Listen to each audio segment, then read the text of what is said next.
ꯃꯌꯥꯝꯕꯨ amazing Bible ꯄ꯭ꯔꯣꯐꯦꯁꯤ ꯃꯤꯅꯤꯁꯇ꯭ꯔꯤꯅ ꯇꯔꯥꯝ ꯅꯣꯛꯆꯔꯤ꯫ ꯉꯁꯤ ꯑꯩꯒꯤ ꯇꯣꯄꯤꯛ ꯑꯁꯤꯗꯤ ꯈ꯭ꯔꯤꯁꯇꯤꯌꯥꯟ ꯑꯃꯅ ꯁꯦꯠꯀꯗꯕ ꯐꯤꯖꯣꯜ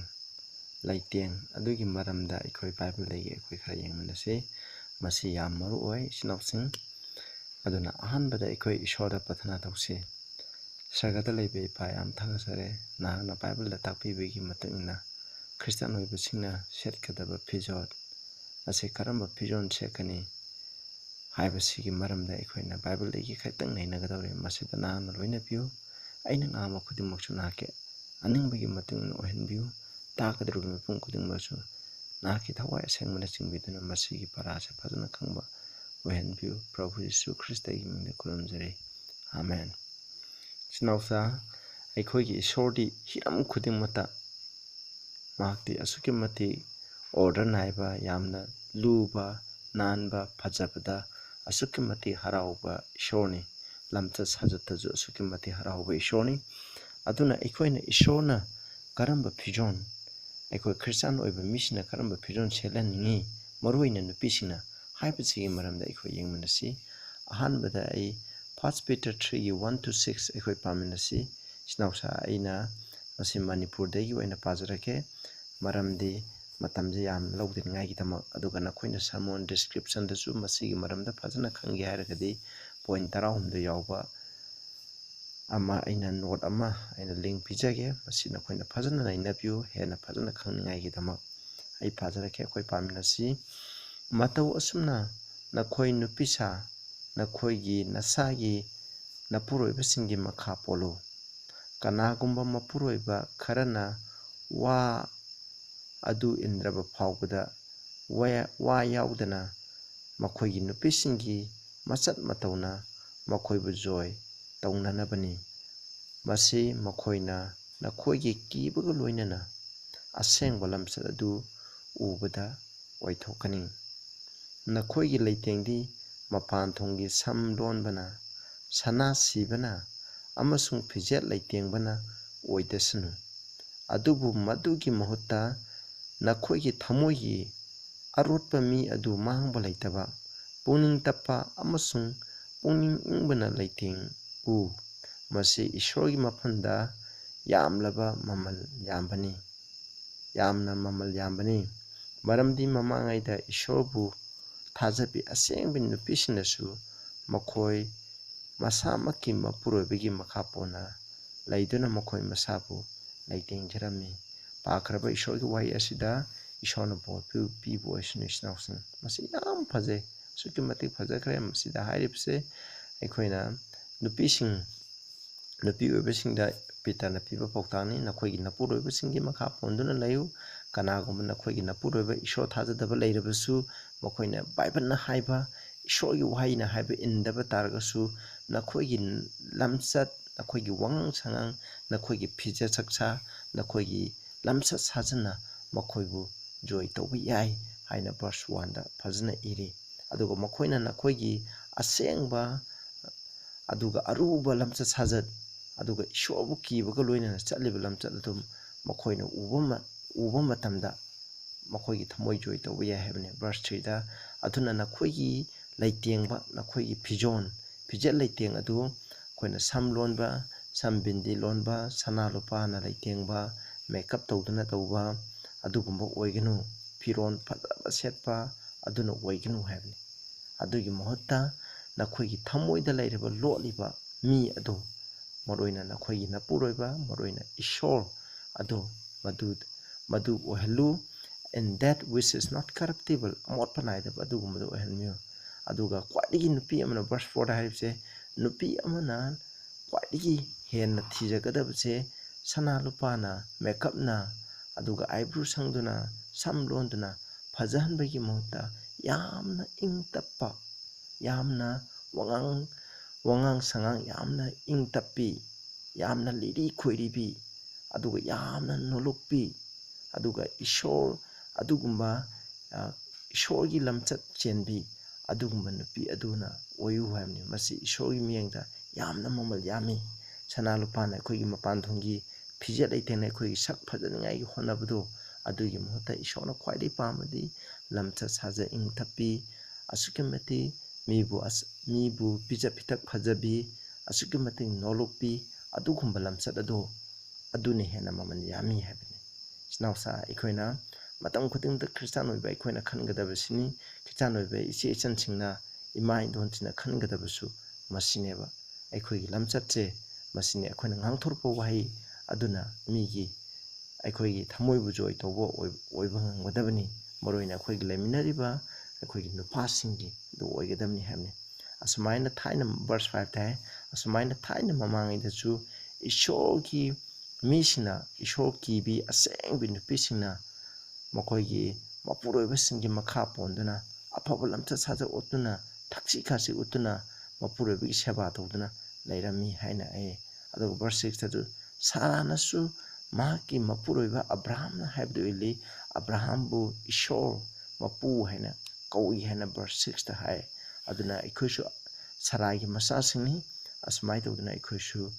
ꯑꯩꯈꯣꯏꯒꯤ ꯏꯄꯨꯔꯣꯏꯕꯕꯨ ꯏꯀꯥꯏ ꯈꯨꯝꯅꯗꯨꯅ ꯑꯁꯨꯃꯥꯏꯅ ꯂꯩꯒꯗꯕꯅꯤ ꯍꯥꯏꯅ ꯃꯁꯤꯗ ꯄꯜꯂꯤ ꯑꯗꯨꯒ ꯑꯩꯈꯣꯏ ꯑꯃꯨꯛ ꯌꯦꯡꯁꯤ 1 ꯇꯤꯃꯣꯊꯤ 2ꯒꯤ 9, 10ꯗꯁꯨ ꯑꯃꯨꯛ ꯌꯦꯡꯃꯤꯟꯅꯁꯤ ꯑꯩ ꯃꯅꯤꯄꯨꯔꯗ ꯄꯥꯖꯔꯛꯀꯦ ꯃꯇꯧ ꯑꯁꯨꯝꯅ ꯅꯨꯄꯤꯁꯤꯡꯅ ꯑꯆꯥꯕ ꯐꯤꯖꯣꯜꯅ ꯅꯤꯡꯊꯤꯕ ꯑꯃꯁꯨꯡ ꯄꯨꯛꯅꯤꯡ ꯆꯨꯝꯕꯅ ꯂꯩꯇꯦꯡꯖꯁꯅꯨ ꯃꯁꯝ ꯂꯣꯟꯕꯅ ꯁꯅꯥꯅ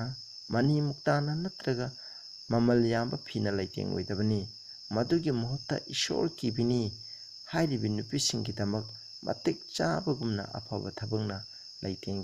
ꯂꯩꯇꯦꯡꯒꯗꯕꯅꯤ ꯀꯌꯥꯗ ꯐꯖꯈ꯭ꯔꯕ ꯃꯁꯤꯅ ꯑꯩꯈꯣꯏꯅ ꯄꯣꯜꯅ ꯄꯤꯕ ꯄꯥꯎꯇꯥꯛꯅꯤ ꯇꯤꯃꯣꯊꯤꯗ ꯄꯤꯕ ꯑꯗꯨꯒꯨꯝꯕ ꯅꯨꯄꯤꯁꯤꯡꯒꯤꯗ ꯄꯤꯒꯗꯕ ꯄꯥꯎꯇꯥꯛ ꯑꯗꯨ ꯑꯁꯤꯅꯤ ꯃꯁꯤꯅ ꯍꯥꯏ ꯅꯨꯄꯤꯁꯤꯡꯅ ꯂꯩꯇꯦꯡꯒꯗꯕꯁꯦ ꯀꯔꯤꯅꯣ ꯑꯩꯈꯣꯏꯅ ꯃꯄꯥꯟ ꯊꯣꯡꯗ ꯁꯅꯥ ꯂꯨꯄꯥꯅ ꯂꯩꯇꯦꯡꯕꯒꯤ ꯃꯍꯨꯠꯇ ꯄꯨꯛꯅꯤꯡ ꯅꯤꯡꯊꯤꯖꯕ ꯄꯨꯛꯅꯤꯡ ꯆꯨꯝꯕꯅ ꯂꯩꯇꯦꯡꯖꯁꯅꯨ ꯍꯥꯏꯕꯅꯤ ꯃꯁꯤꯅ ꯍꯥꯏꯔꯤꯕꯗꯤ ꯑꯩꯈꯣꯏꯒꯤ ꯂꯝꯆꯠ ꯁꯥꯖꯠꯁꯦ ꯑꯩꯈꯣꯏꯒꯤꯅ ꯑꯣꯏꯒꯗꯕꯅꯤ ꯍꯥꯏꯕꯅꯤ ꯑꯗꯨꯒ ꯃꯁꯤꯗ ꯏꯪꯂꯤꯁꯇ ꯍꯥꯏꯔꯤ ꯃꯣꯗꯦꯁ ꯑꯦꯄꯔꯦꯜ ꯌꯥꯝꯅ ꯆꯤꯡꯂꯦꯝꯕ ꯗ꯭ꯔꯦꯁ ꯌꯥꯝꯅ ꯑꯔꯨꯕ ꯑꯗꯨꯒꯨꯝꯕ ꯗ꯭ꯔꯦꯁ ꯑꯗꯨ ꯑꯩꯈꯣꯏꯅ ꯁꯦꯠꯀꯗꯕꯅꯤ ꯍꯥꯏꯕꯅꯤ ꯃꯁꯤ ꯁꯅꯥ ꯂꯨꯄꯥꯅ ꯂꯩꯇꯦꯡꯕ ꯁꯝ ꯕꯤꯟꯗꯤ ꯂꯣꯟꯕꯅ ꯃꯅꯤ ꯃꯨꯛꯇꯥꯅ ꯑꯗꯨꯒ ꯑꯩꯈꯣꯏꯅ ꯂꯤꯛ ꯀꯣꯟ ꯁꯤꯕ ꯑꯁꯤꯅꯆꯤꯡꯕꯅ ꯑꯣꯏ ꯑꯗꯨꯅ ꯇꯧꯕꯒꯤ ꯃꯍꯨꯠꯇ ꯌꯥꯝꯅ ꯙꯔꯃ ꯆꯦꯟꯕꯤ ꯑꯗꯨꯒ ꯑꯐꯕ ꯊꯕꯛꯅ ꯂꯩꯇꯦꯡꯕꯤ ꯑꯆꯠ ꯃꯤꯔꯥꯟ ꯅꯥꯏꯗꯕꯤ ꯑꯐꯕ ꯊꯕꯛ ꯏꯁꯣꯔꯒꯤꯗꯃꯛ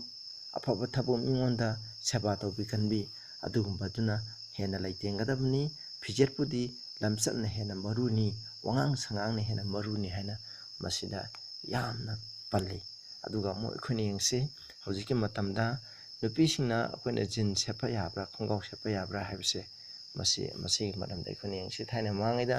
ꯑꯕ꯭ꯔꯥꯍꯥꯝꯒꯤ ꯃꯇꯝꯗꯒꯤꯅ ꯕꯥꯏꯕꯜꯒꯤ ꯃꯇꯝꯗ ꯅꯨꯄꯤꯁꯤꯡꯅ ꯑꯁꯤꯒꯨꯝꯕ ꯑꯃꯠꯇ ꯂꯩꯇꯦ ꯏꯁꯣꯔꯅ ꯄꯤꯀꯣ Deuteronomy 22ꯒꯤ 5ꯇ ꯃꯗꯨꯗꯤ ꯀꯩ The woman shall not wear that which pertain unto a man ꯅꯨꯄꯤꯅ ꯅꯨꯄꯥꯒꯤ ꯗ꯭ꯔꯦꯁ ꯑꯗꯨ ꯁꯦꯠꯂꯣꯏꯗꯕꯅꯤ ꯅꯨꯄꯥ ꯃꯥꯟꯕ ꯗ꯭ꯔꯦꯁ ꯑꯗꯨ ꯁꯦꯠꯂꯣꯏꯗꯕꯅꯤ ꯅꯨꯄꯥꯅ ꯁꯦꯠꯅꯕꯗꯨ ꯁꯦꯠꯂꯣꯏꯗꯕꯅꯤ neither shall a man put on a woman's garment ꯑꯗꯨꯒ ꯅꯨꯄꯥꯅꯁꯨ ꯅꯨꯄꯤꯒꯤ ꯐꯤꯖꯣꯜ ꯑꯁꯦ ꯁꯦꯠꯄ ꯌꯥꯗꯦ ꯑꯗꯨꯅ ꯑꯁꯨꯝꯅ ꯇꯧꯔꯤꯕ ꯈꯨꯗꯤꯡꯃꯛꯁꯦ ꯏꯁꯣꯔꯒꯤ ꯃꯤꯡꯗ ꯌꯥꯝ ꯇꯨꯀꯠꯆꯩ ꯍꯥꯏꯕꯅꯤ ꯑꯩꯈꯣꯏ ꯀꯥꯎꯒꯨꯝꯁꯤꯀꯣ ꯑꯩꯅ ꯍꯥꯏꯕ ꯅꯠꯇꯦ ꯏꯆꯤꯟ ꯏꯅꯥꯎꯁꯤꯡ ꯑꯩꯒꯤ ꯏꯆꯦ ꯏꯆꯟꯁꯤꯡ ꯑꯩꯅ ꯍꯥꯏꯕ ꯅꯠꯇꯦ ꯕꯥꯏꯕꯜꯅ ꯍꯥꯏꯕꯅꯤ ꯃꯁꯤ ꯇꯥꯕꯤꯌꯨ ꯑꯩꯈꯣꯏꯅ ꯃꯁꯤꯗ ꯏꯁꯣꯔꯅ ꯃꯌꯦꯛ ꯁꯦꯡꯅ ꯑꯩꯈꯣꯏꯒꯤ ꯏꯁꯣꯔꯁꯦ ꯅꯨꯄꯥ ꯅꯨꯄꯤ ꯃꯌꯦꯛ ꯁꯦꯡꯅ ꯈꯥꯏꯗꯣꯛꯄ ꯑꯗꯨꯒꯨꯝꯕ ꯏꯁꯣꯔꯅ ꯑꯗꯥꯝ ꯁꯦꯝꯕ ꯃꯇꯝꯗ ꯑꯗꯥꯝꯅ ꯅꯨꯄꯥꯅꯤ ꯍꯥꯏꯕꯁꯦ ꯃꯌꯦꯛ ꯁꯦꯡꯅ ꯈꯥꯏꯗꯣꯛꯄ ꯅꯨꯄꯥ ꯅꯨꯄꯤꯒꯤ ꯗꯤꯁꯇꯤꯡꯁꯟ ꯂꯩꯕ ꯑꯗꯨꯒꯨꯝꯕ ꯏꯁꯣꯔꯅꯤ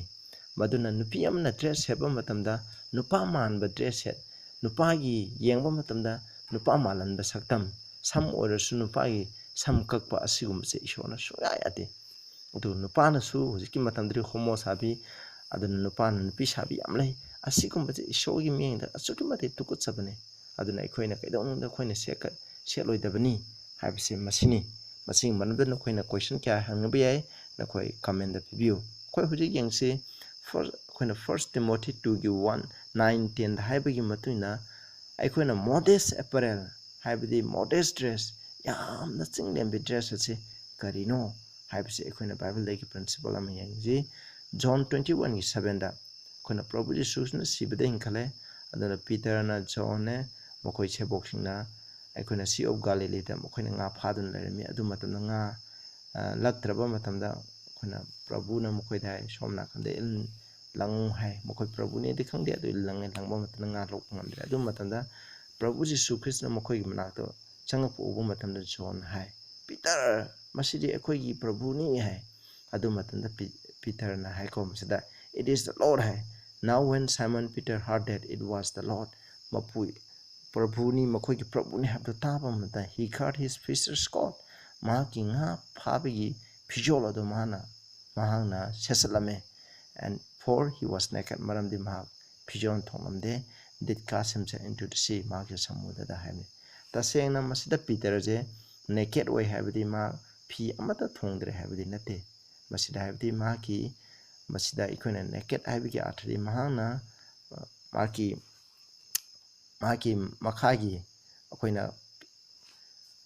खुदैगुम्बा महाक सेले अदुबु महाकी मसादा फुरित तो लिलमदेबा कोट अदु nga फाबगी कोट अदु महाक लिलमदेबा मरमदि सारंबा याय अदुना मरम मदुना मा लौथो थममनेबा मदुदै मा सोंग लेगिनेबा मसिदिगे अखोइना खंगे अखोइना मोडेस एप्रेल हाइबदि अखोइगे हक्सांगी पार्टसिंगजे लोइना खुमजलिबा ड्रेस असिबु अखोइना मोडेस एप्रेल हाइना खंगनेबा सिनावसे अखोइना नुपा ओरसु अखोइगे हक्सांगी बॉडी पार्टसिंगे फजना खुमजलिबा अखोइना कोकतेगिना अखोइना खोंग फावबो फजना खुमजलिबा अदुगुमा ड्रेस असिबु बाइबलगी मतुइनादि मोडेस एप्रेल हाइना खंगनेबा मसिखो होय मसिनी अखोइना कावरोइदबसे मसिनी अखोइना ड्रेस सेपा मतमदा सि सेकदमनी हौजिगी मतमददि नुपीसिना मतन मरांग सेटपा अखोइना फुरित हाइजु टाइट तौबा नप्पा अदुगा ट्रांसपेरेंट ओइबा मपानदि येंबा अदुगुमा असिगुमा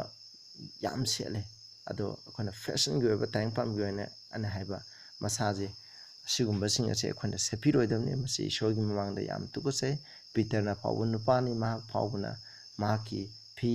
nga फाबा मतंदा मागी कोट लौथो थंबदो अदो ईश्वर लापा मतंदा मदु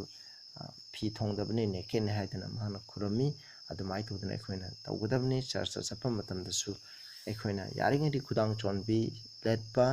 असिना चिंगबसेको अदु होय अककपु लिटपा तारगसु अखोइना फजना मयामदा चिंगलेमबा अदुगुम्बा ngakni लाउदबी असिना चिंगबसिंग असे अखोइना लिपियोना हारे अदुगा मैथ्यू 5:28 हाय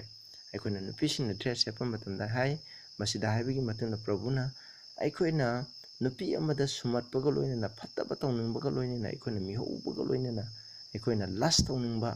मागा फत्तबा तौबगी वखंगा लोइना नुपी अमदा येंगबा मतंदा महाका पाप तौग्रबने हाइबनी अदुना मसिगी थबकसे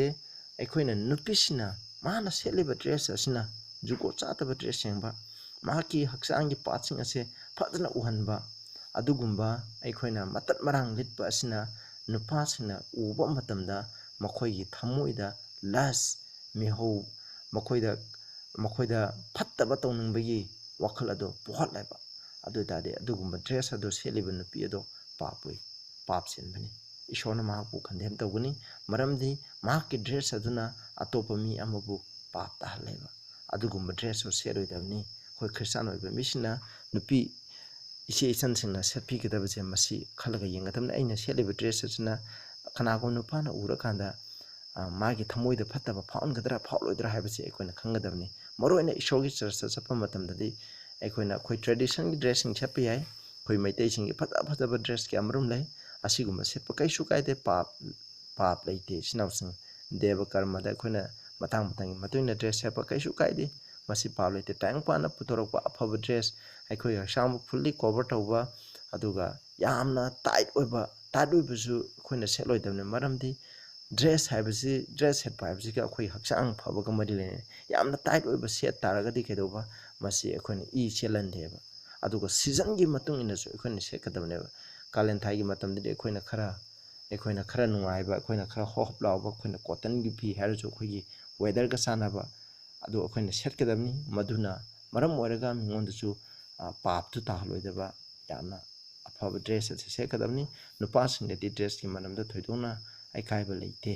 मसिनिको नुपासिंग कोटाइ लिटपा करिसु कायदे सीजन की मतुंगिना अदुम चटपा याय हाइबसिनेबा अदुगा अखोइना सना लुपाना नुपीना सना लुपा लेतेंबा हाइबसे मसी सुंगया यादे बाइबल की मतुंगिना होय थाइना ममांगैददि अब्राहम की मतमदा जोब की मचा मसुसिना मखोइ सेलमी अदु मतमददि मखोइ यामना चममिको अदुबु अयामा मतमदा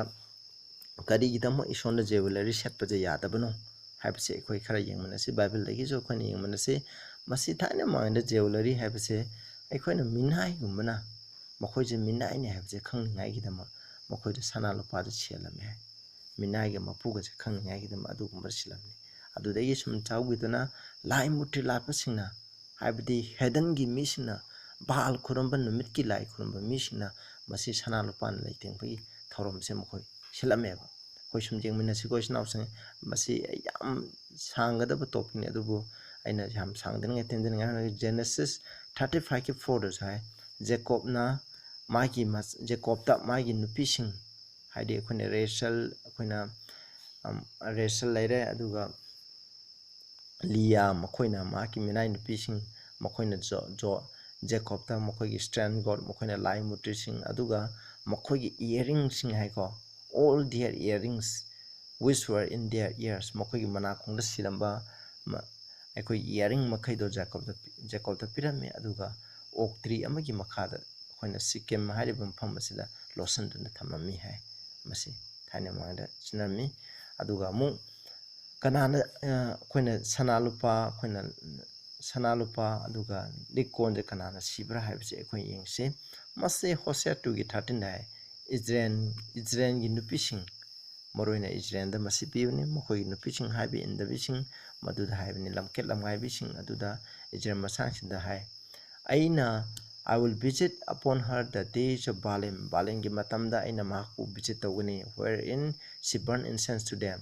ꯑꯗꯨ ꯍꯥꯏꯔꯤꯕ ꯏꯖꯔꯦꯜꯒꯤ ꯃꯍꯥꯏꯅ ꯃꯈꯣꯏꯗ ꯙꯨꯞ ꯊꯥꯎꯃꯩ ꯊꯥꯏ she decked herself with her earrings and her jewels ꯍꯥꯏ ꯃꯍꯥꯛꯀꯤ ꯁꯅꯥ ꯂꯨꯄꯥꯅ ꯂꯩꯇꯦꯡꯉꯤ she went after her lover ꯑꯗꯨꯒ ꯃꯍꯥꯛꯀꯤ ꯅꯨꯡꯁꯤꯅꯕꯗꯨꯒꯤ ꯃꯇꯨꯡ ꯏꯟꯅ ꯆꯠꯂꯦ ꯍꯥꯏꯕꯅꯤ forget me ꯑꯩꯕꯨ ꯀꯥꯎꯊꯣꯛꯑꯦ said the Lord ꯏꯁꯣꯔꯅ ꯍꯥꯏ ꯃꯁꯤ ꯏꯖꯔꯦꯜ ꯃꯆꯥꯁꯤꯡꯗ ꯍꯥꯏꯕꯅꯤ ꯃꯈꯣꯏꯅ ꯂꯝꯀꯦꯠ ꯂꯝꯉꯥꯏꯕ ꯇꯧꯕ ꯃꯈꯣꯏꯒꯤ ꯗ꯭ꯔꯦꯁꯇꯣ ꯃꯔꯝꯗꯤ ꯂꯥꯏ ꯃꯨꯔꯇꯤ ꯕꯥꯂꯤꯝ ꯂꯥꯠꯄ ꯃꯤꯁꯤꯡꯅ ꯁꯟ ꯅꯨꯃꯤꯠ ꯊꯥ ꯈꯨꯔꯨꯝꯕ ꯍꯦꯗꯟꯒꯤ ꯃꯤꯁꯤꯡꯅ ꯁꯅꯥ ꯂꯨꯄꯥ ꯂꯩꯇꯦꯡꯕ ꯍꯥꯏꯕꯁꯦ ꯃꯈꯣꯏꯅ ꯎꯔꯝꯃꯦꯕ ꯃꯁꯤ ꯑꯩꯈꯣꯏꯅ ꯀꯥꯎꯒꯨꯝꯁꯤ ꯑꯗꯨꯒ ꯑꯩꯈꯣꯏꯅ ꯑꯥꯏꯖꯌꯥ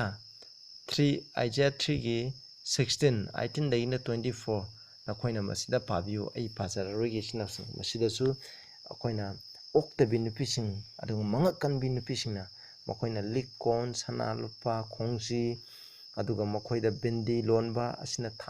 ꯑꯁꯤꯅꯆꯤꯡꯕꯒꯤ ꯃꯔꯝꯗ ꯌꯥꯝꯅ ꯏꯔꯤ ꯑꯩ ꯃꯇꯝ ꯂꯩꯇꯕꯗꯨꯅ ꯃꯔꯝ ꯑꯣꯏꯅ ꯄꯥꯖꯔꯔꯣꯏ ꯏꯆꯤꯟꯅꯥꯎꯁꯤꯡ ꯅꯈꯣꯏꯅ ꯄꯥꯕꯤꯌꯨ ꯈꯨꯖꯤ ꯁꯤꯕ ꯃꯥꯏꯈꯨꯝ ꯐꯤ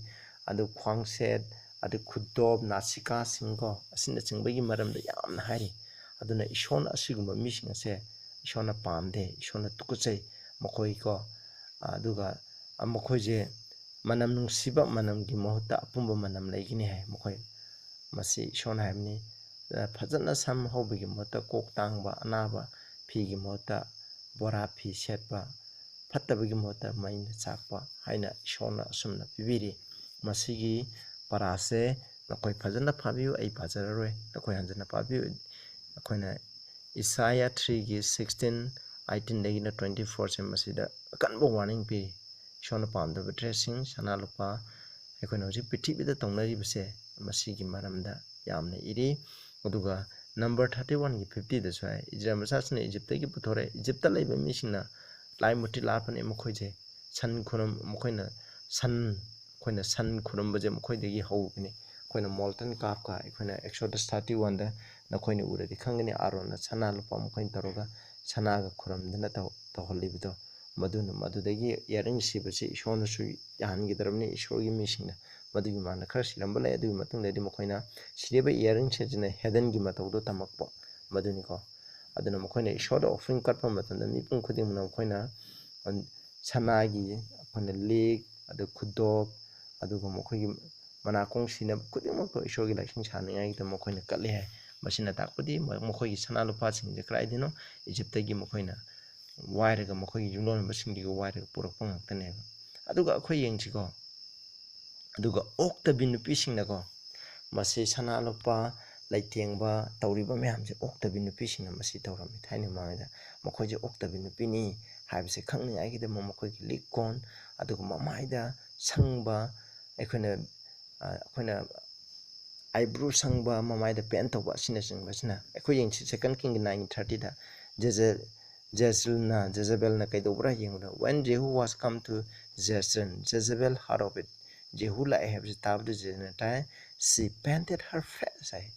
Yung mahana maki mai thunu makeup tokshale. Aduga eyebrow jekshale. Fajaning agidamako. And tie her head. Maki masamdo punjale. And look out at a window. Window di yeng hai. Masidagi akoina khange. Oktabi nupisina masi makeup tokbane. Hojim matamda yung aikoina. Ayamba Western da leriba America da Europe da leriba Western gi kamusing na seliba dress se matan marang ngakta sinau sing aikoina nupising na seliba matan marang ngakta ni aduga samudram pan da salagadi na koina neketa mako ayamba na somna tangi maming tagi wen sele habni asiguma mayam se ishone yade masina marom eduna prithvi da phatta base asukmati henkala ibni habse koina kaw khumcha roi khoi muchachi Satan gi church koina Revelation 17 gi 4-5 ta Satan gi church na su ko koina okta bi church na su asigum bajele. The woman was arrayed in purple and scarlet color decked with gold and precious stone and pearls. Sana lupa mani mukta maman yamba phina ko mokhoi leiteng la mi hai. Golden cup in her hand full of abomination and filthiness of her chronic okta bigi magi tukutsabna thanba magi sanagi kapam parame maki makota mystery Babylon the great the mothers of Pharaoh okta bisingi mama abomination of the earth bigi tukutsabising hai aduna ishorgi minadi hairibasing asigi mayokta ona tainabada aikoina aphaba dress phajaba dress adu sekadabani hoi aikoina dress khanbasusu ya mathau tai dress khanba matamda lasting oigadaba machu aikoina chanaba season ga chanaba yamna langba nataba aikoina icham chamba adugumba dress aikoina khangadam de maman yambagi maman yamba khaktachu aikoina khanba yade aikoina maman ju yengadabne aikoina punamo yengadabne maramde aikoina hena starting to web se aiko ishona yade maramde aikoina laithalare sin mateng pangmane hena phai habsne aduga aroibda aikoi chalaje ishorgi aseng church church habs nang aise church ni sinaw sang khawbigunu sina sekadaba dress se karino habsi aikoi yengmana se Revelation 19 ki aite hai ishorgi church tani ko Christ gi nupi oigadruba church ta hai. To her was granted that she should be arrayed in fine linen and yamna phajaba linen gi phi aduna leitengna baharami clean and white yamna luba aduga angau bhaimni aikoina phiron sepa matamda su aikoina yam phajaba aikoina selibdo chamo sepa yade aikoigi church chappa matamda aikoigi phiron singje loina hana church katingi nu walainda loina sudokadamni yarakadi stita azu takadamni amotpa phiron selaga church ta chapa yade aruba tanan baje khone sela sakadamni akhone phichepa matamda aruba amusung angau bhai ko angau phijone for the fine linen is the righteousness of sin masi dharma chemba singi lamboi basingi habde christ asengbo christian singi dharma chemba dunia masi da haise hoi akhone haing sarga ta chapa akhone yeng ayamba isogi sarga tu sin angau phijol sele habse masi symbol de kaino dharma chenbagi symbol ni habse aikoina matam khudina kaugumsi aduna aikoina sepa matamda masi phijol je aikoina sekadamni aduna akoi christian namgi leitengadabse hoi phijetsu maru wai adubu khwaidagi maru oibidi khoina lamchat neba christ gi dharma chemba se leiba habse yam maru oi habne aina quotation ani umkha pajar ke yam phajabni masina khoini yangbiyo testimonies for the church volume 4 da masina simplicity of dress will make a sensible woman appear to the best advantage de koina phijon je yamna icham chamba yamna modest of dress je seba taradi masina nu pising de yam khudong chaba pi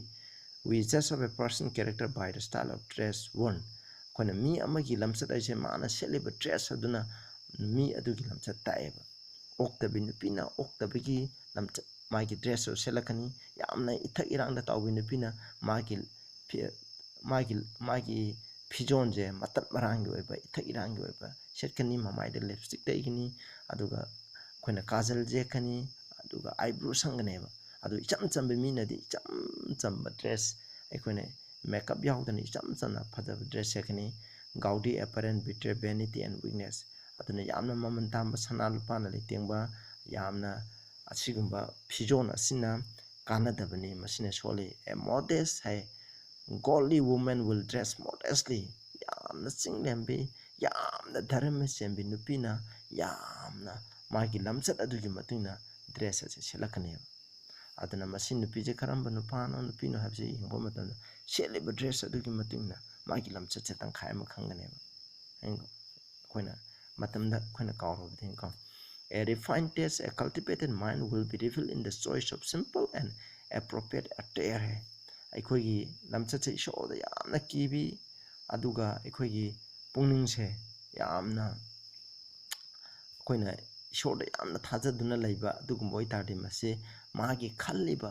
ꯃꯥꯒꯤ ꯋꯥꯈꯜ ꯑꯗꯨꯅ ꯃꯥꯒꯤ ꯄꯨꯛꯅꯤꯡ ꯑꯗꯨꯒꯤ ꯃꯇꯨꯡꯏꯟꯅ ꯗ꯭ꯔꯦꯁꯇꯁꯨ ꯆꯥꯅꯕ dress ꯑꯗꯨ ꯈꯜꯂꯛꯀꯅꯦꯕ ꯑꯗꯨꯅꯦ ꯃꯁꯤ ꯑꯩꯈꯣꯏꯅ ꯀꯥꯎꯕꯤꯒꯅꯨꯀꯣ ꯃꯁꯤ ꯐꯖꯈ꯭ꯔꯕ ꯀꯣꯇꯦꯁꯟꯅꯤ ꯃꯁꯤ ꯌꯥꯝ ꯐꯩ ꯅꯈꯣꯏꯅ ꯌꯦꯡꯕꯤꯌꯨ ꯑꯃꯨꯛ ꯌꯦꯡꯁꯤ Fat Eiley by page 2 Sidam Hai. Chase simplicity in dress when united with modesty of demeanor. Aikuna dress ko yamna phajaba yamna aikuna luba dress as a set pa aduga aikogi lamcha sadada chinglemba ko loina lairagadi will go far toward a surrounding a young woman with that atmosphere of sacred reserve which will be to her a shield from thousand peril. Aduna mangonda nupida ꯈꯨꯗꯣꯡꯊꯤꯕ ꯊꯣꯛꯀꯗꯕ ꯃꯌꯥꯝ ꯑꯗꯨꯗꯒꯤꯗꯤ ꯌꯥꯝꯅ dress ꯌꯥꯝꯅ ꯆꯝꯅ ꯐꯖꯅ ꯂꯨꯅ ꯅꯥꯟꯅ ꯑꯗꯨꯒ ꯂꯝꯆꯠ ꯁꯥꯖꯠ ꯑꯐꯕꯒ ꯂꯣꯏꯅꯅ ꯆꯠꯄ ꯇꯥꯔꯒꯗꯤ ꯃꯍꯥꯛꯀꯤ ꯁꯔꯥꯎꯟꯗꯤꯡ ꯑꯗꯨꯗꯒꯤ ꯉꯥꯛꯊꯣꯛꯀꯅꯤ ꯍꯣꯏ ꯀꯅꯥꯒꯨꯝꯕ ꯃꯤꯁꯤꯅ ꯍꯧꯖꯤꯛꯀꯤ ꯃꯇꯝꯗꯗꯤ ꯑꯁꯨꯛꯀꯤ ꯃꯇꯤꯛ ꯐꯠꯇ꯭ꯔꯦ ꯅꯨꯄꯥꯁꯤꯡꯁꯦ ꯌꯥꯝ ꯐꯠꯇ꯭ꯔꯦ ꯑꯗꯨꯅ ꯑꯩꯈꯣꯏ ꯄ꯭ꯔꯣꯇꯦꯛꯁꯟꯒꯤꯅꯤ ꯖꯤꯟ ꯁꯦꯠꯇꯕ ꯌꯥꯗꯦ ꯑꯁꯤꯅ ꯈꯣꯡꯒ꯭ꯔꯥꯎ ꯁꯦꯠꯇꯕ ꯌꯥꯗꯦ ꯍꯥꯏꯅ ꯃꯈꯣꯏꯅ ꯈꯜꯂꯒ ꯈꯟꯖꯩꯀꯣ ꯑꯗꯨꯕꯨ ꯏꯆꯤꯟ ꯏꯅꯥꯎꯁꯤꯡ ꯑꯩꯅ ꯍꯥꯏꯖꯅꯤꯡꯕꯗꯤ ꯕꯥꯏꯕꯜꯅ ꯍꯥꯏꯕꯒꯤ ꯃꯇꯨꯡ ꯏꯟꯅ ꯑꯗꯨꯒꯤ ꯃꯍꯨꯠꯇꯀꯣ ꯑꯩ ꯁꯝ ꯑꯩꯈꯣꯏꯅ ꯃꯦꯀꯞ ꯇꯧꯗꯕꯤꯗ ꯌꯥꯝꯅ ꯏꯊꯛ ꯏꯔꯥꯡꯒꯤ ꯑꯣꯏꯕ ꯃꯑꯣꯡ ꯅꯠꯇꯕꯤꯗ ꯌꯥꯝꯅ ꯆꯤꯡꯂꯦꯝꯕ ꯐꯖꯕ ꯐꯤꯔꯣꯜ ꯍꯥꯏꯗꯤ ꯌꯥꯝꯅ ꯑꯩꯈꯣꯏꯅ ꯑꯉꯧꯕ ꯍꯥꯏꯔꯁꯨ ꯑꯩꯈꯣꯏꯅ ꯑꯩꯈꯣꯏꯒꯤ ꯆꯥꯟꯅꯕ ꯌꯥꯝꯅ ꯆꯤꯡꯂꯦꯝꯕ ꯐꯤꯖꯣꯜ ꯁꯦꯠꯂꯒ ꯐꯅꯦꯛ ꯁꯦꯠꯂꯒ ꯑꯩꯈꯣꯏꯅ ꯐꯖꯅꯀꯣ ꯑꯩꯈꯣꯏꯅ ꯏꯊꯛ ꯏꯔꯥꯡꯗ ꯇꯥꯎꯗꯅ ꯑꯩꯈꯣꯏꯅ ꯃꯦꯀꯞ ꯍꯥꯏꯔꯁꯨ ꯏꯆꯝ ꯆꯝꯕ ꯃꯦꯀꯞ ꯇꯧꯔꯒ ꯑꯩꯈꯣꯏꯅ ꯌꯥꯝꯅ ꯆꯦꯛꯄ ꯂꯤꯞꯁꯇꯤꯛ ꯇꯩꯗꯅ ꯀꯥꯖꯜ ꯇꯩꯗꯅ ꯏꯆꯝ ꯆꯝꯅ ꯆꯠꯄ ꯃꯇꯝꯗꯀꯣ ꯃꯤꯁꯤꯅ ꯃꯍꯥꯛꯄꯨ ꯏꯀꯥꯏ ꯈꯨꯝꯅꯒꯅꯦꯕ ꯑꯗꯨꯅ ꯏꯀꯥꯏ ꯈꯨꯝꯅꯔꯒꯗꯤ ꯈꯨꯗꯣꯡꯊꯤꯕ ꯅꯪꯉꯣꯏ ꯑꯗꯨꯒ ꯏꯊꯛ ꯏꯔꯥꯡꯗ ꯇꯥꯎꯒꯗꯕ ꯗ꯭ꯔꯦꯁꯅꯦꯅ ꯌꯥꯝꯅ ꯇꯞꯅ ꯗ꯭ꯔꯦꯁꯀ ꯃꯇꯠ ꯃꯔꯥꯡ ꯁꯦꯠꯂꯒ ꯖꯤꯟ ꯃꯇꯠ ꯈꯣꯡꯒ꯭ꯔꯥꯎ ꯁꯦꯠꯂꯁꯨ ꯖꯤꯟꯒ ꯁꯦꯠꯂꯒ ꯑꯗꯨꯅ ꯏꯁꯥꯒꯤ ꯐꯤꯒꯔꯒ ꯂꯣꯏꯅ ꯎꯍꯜꯂꯒ ꯂꯤꯞꯁꯇꯤꯛ ꯇꯞ ꯇꯥꯏꯅ ꯌꯦꯛꯁꯜꯂꯒ ꯑꯗꯨꯒ ꯑꯥꯏꯕ꯭ꯔꯣ ꯇꯞ ꯇꯥꯏꯅ ꯁꯪꯖꯜꯂꯒ ꯁꯝꯒꯗꯣ ꯁꯦꯔꯥꯟ ꯇꯨꯔꯥꯟ ꯇꯧꯔꯒ ꯆꯠꯂꯗꯤ ꯅꯨꯄꯥꯁꯤꯡꯅ ꯑꯗꯨꯝ ꯂꯛꯅꯔꯛꯀꯅꯤ ꯑꯗꯨꯅ ꯂꯥꯡꯗ ꯊꯥꯒꯅꯤ ꯑꯗꯨꯒꯤ ꯃꯍꯨꯠꯇ ꯏꯆꯝ ꯆꯝꯅ ꯐꯖꯅ ꯁꯝ ꯈꯥꯛꯑꯒ ꯑꯩꯈꯣꯏꯅ ꯐꯖꯅ ꯁꯝ ꯍꯥꯠꯂꯒ ꯐꯖꯅ ꯌꯥꯝꯅ ꯂꯩꯇꯦꯡꯉꯒ ꯏꯆꯝ ꯆꯝꯅ ꯐꯅꯦꯛ ꯁꯦꯠꯂꯒ ꯅꯨꯄꯤ ꯑꯃꯒꯤ ꯐꯖꯕ ꯐꯤꯖꯣꯜ ꯑꯗꯨ ꯁꯦꯠꯂꯒ ꯆꯠꯄ ꯃꯇꯝꯗ ꯈꯨꯗꯣꯡꯊꯤꯕ ꯈꯨꯗꯤꯡꯗꯒꯤ ꯅꯥꯟꯊꯣꯛꯀꯅꯤ ꯍꯥꯏꯕꯁꯦ ꯑꯩꯈꯣꯏꯅ ꯀꯥꯎꯕꯤꯈꯨꯝꯁꯦ ꯑꯔꯣꯏꯕꯗꯀꯣ God will not pity those who will be slave to fashion aduna fashion gi minai oikraba mishing ado ishona nungsiroi habini kanago munipsing christian gi nupini haraga nupani haraga aikoi gi dress ta go paisa tai thadaba au tholop koding gi laiduna ko my fashion da design da tawtuna leiba adugum do ishona nungsiroi aikoi gi paisa je ishona aikoi da pirakpa trust makal amne aduna aremda dress ta paisa thadaba je ishona yade adugum mishing ado ishona nungsiroi haina sinam pali aduna isnausung ꯑꯩꯈꯣꯏꯅ ꯈꯪꯈ꯭ꯔꯕ ꯑꯩꯈꯣꯏꯅ ꯏꯁꯣꯔꯅ ꯄꯥꯝꯕ ꯑꯗꯨꯒꯤ ꯃꯇꯨꯡꯗ ꯆꯠꯁꯤ ꯑꯩꯈꯣꯏꯅ ꯈ꯭ꯔꯤꯁꯇꯥꯟꯒꯤ ꯗ꯭ꯔꯦꯁꯇꯤ ꯑꯩꯈꯣꯏꯅ ꯐꯖꯕ ꯆꯤꯡꯂꯦꯝꯕ ꯅꯨꯄꯤꯁꯤꯡꯒꯤ ꯂꯩꯇꯦꯡꯗꯤ ꯁꯅꯥ ꯂꯨꯄꯥꯅ ꯂꯤꯛꯀꯣꯟ ꯁꯤꯕꯅ ꯑꯗꯨꯒꯨꯝꯕꯁꯦ ꯑꯣꯏꯔꯕꯗꯤꯅꯤ ꯑꯩꯈꯣꯏꯅ ꯈ꯭ꯔꯤꯁꯇꯥꯟ ꯀꯌꯥꯃꯔꯨꯝ ꯅꯨꯄꯤꯁꯤꯡ ꯑꯣꯏ ꯃꯦꯀꯞ ꯇꯦꯞꯇꯪ ꯀꯦꯕ ꯁꯅꯥ ꯂꯨꯄꯥ ꯂꯤꯛꯀꯣꯟꯅ ꯂꯩꯇꯦꯡꯕ ꯑꯣꯏ ꯃꯁꯤ ꯑꯩꯈꯣꯏꯅ ꯁꯤꯔꯣꯏꯗꯕꯅꯤ ꯃꯁꯤ ꯁꯅꯥ ꯂꯨꯄꯥ ꯁꯤꯕꯁꯦ ꯑꯩꯈꯣꯏꯅ ꯌꯥꯗꯦ ꯃꯗꯨꯒꯤ ꯃꯍꯨꯠꯇ ꯑꯩꯈꯣꯏ ꯂꯝꯆꯠ ꯁꯥꯖꯠ ꯌꯥꯝꯅ ꯏꯪ ꯇꯞꯄꯤ ꯏꯁꯣꯔꯕꯨ ꯌꯥꯝꯅ ꯀꯤꯕꯤ ꯑꯗꯨꯒꯨꯝꯕ ꯂꯝꯆꯠ ꯁꯥꯖꯠ ꯑꯗꯨ ꯅꯤ ꯍꯥꯏꯕꯁꯤꯅꯤ ꯑꯗꯨꯅ ꯏꯁꯥꯒꯤ ꯋꯥꯉꯥꯡꯅ ꯏꯁꯥꯒꯤ ꯂꯝꯆꯠꯅ ꯏꯁꯥꯒꯤ ꯗ꯭ꯔꯦꯁꯅ ꯏꯁꯥꯒꯤ ꯂꯝꯆꯠꯁꯦ ꯐꯣꯡꯗꯣꯛꯏ ꯍꯥꯏꯕꯁꯦ ꯀꯥꯎꯕꯤꯒꯅꯨ ꯇꯥꯕꯤꯔꯤꯕ ꯃꯌꯥꯝꯗ ꯏꯁꯣꯔꯅ ꯕꯣꯔ ꯄꯤꯕ ꯑꯣꯏꯁꯅꯨ ꯄ꯭ꯔꯊꯅꯥ ꯇꯧꯁꯦ ꯁꯔꯒꯗ ꯂꯩꯕ ꯏꯄꯥ ꯌꯥꯝ ꯊꯥꯒꯠꯆꯔꯦ ꯑꯩꯈꯣꯏ ꯈ꯭ꯔꯤꯁꯇꯥꯟ ꯅꯨꯄꯤꯁꯤꯡꯅ ꯑꯩꯈꯣꯏ ꯀꯔꯝꯕ ꯗ꯭ꯔꯦꯁ ꯁꯦꯠꯅꯤ ꯍꯥꯏꯕꯁꯤꯒꯤ ꯃꯔꯝꯗ ꯈꯤꯇꯪ ꯅꯩꯅꯈ꯭ꯔꯦ ꯃꯁꯤꯅ ꯈꯪꯈ꯭ꯔꯕ ꯈꯨꯗꯤꯡꯃꯛꯁꯦ ꯏꯟꯗꯨꯅ ꯆꯠꯄ ꯉꯝꯍꯟꯕꯤꯌꯨ ꯇꯥꯕꯤꯔꯤꯕ ꯈꯨꯗꯤꯡꯗ ꯕꯣꯔ ꯄꯤꯅꯕꯤꯌꯨ ꯄ꯭ꯔꯚꯨꯒꯤ ꯃꯤꯡꯗ ꯈꯨꯔꯨꯝꯖꯔꯤ ꯑꯃꯦꯟ